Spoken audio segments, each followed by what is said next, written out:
Hello and welcome to Actual Reviews in English. The TLDR look at whatever I've reviewed, where I force myself to say something good, something bad, what I think is the best and what I think is the worst, all in an abbreviated format. At least I try to be abbreviated. And today it's the Fosi Audio SK02.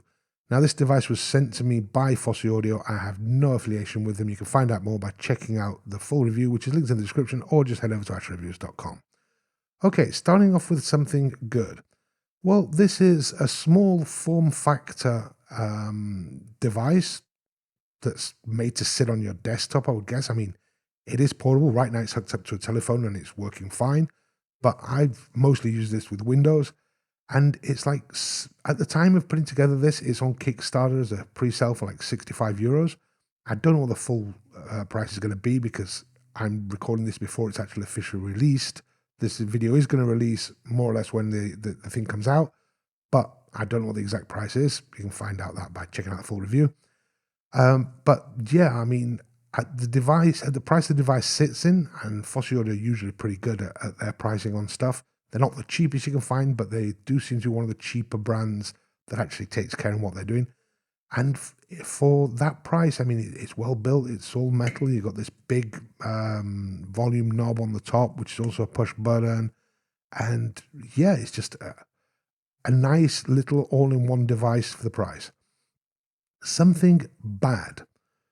Well, if we stick with the actual build quality, the only really bad thing about build is that there's a bit of a shake, a bit of a wobble here on the knob.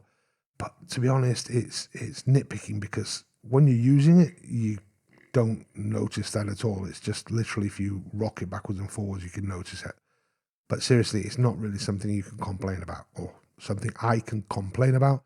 But just to note something bad, maybe the fact that the actual 3.5 and 4.4 outputs are not 100% in line. But again, you've got to actually look for these for you to notice it. Okay. The best.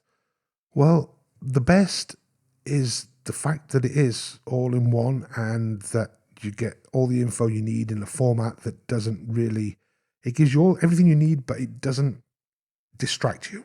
I mean, these little LEDs here are bright enough to be noticeable, but not too bright so that you actually, I mean, they're in the way. If you have this like in front of your monitor or something like this, you get a 3.5mm output, you get a 4.4mm output. On the back, you get an USB input, an optical input, 3.5mm audio out. And I only realized this while I was actually recording the Spanish review for this, that it's also an optical output. So you've got plenty of connection options, 2 gain modes. You've got USB and optical, which when you switch to USB to optical, it doesn't break the connection with the computer. The actual button is quick push, play, pause, and a long press actually turns the device off. And it's not connected to the volume level of Android or Windows in any way. Everything is internal to this. So it's its own standalone device with all the amplification, everything you need. So yeah, I mean, it's just a great like Swiss Army knife, cheap Swiss Army knife for the desktop, which I think will be great for gamers and people like that. Maybe it needed just like a microphone input for gamers. But anyway, yeah, in general, it's a great little device for the money. The worst, well, although if you check the specs, they spec this as being something like 1100 milliwatts out of the balanced, which is more than double than the most I've seen anybody else spec the same chip. And I haven't actually measured what the maximum output of this is, and it is powerful. But when you're using headphones that are not the easiest to drive, and there's a lot of bass going on, it does seem to struggle. It seems to cause the upper mids and treble sort of to be a bit congested, as though it's suffering to keep up. Now, it's going to get things plenty loud enough. I've tested this with the same set of IEMs and my IEMs headphones, and the listening levels I'm at are very low. They're very low.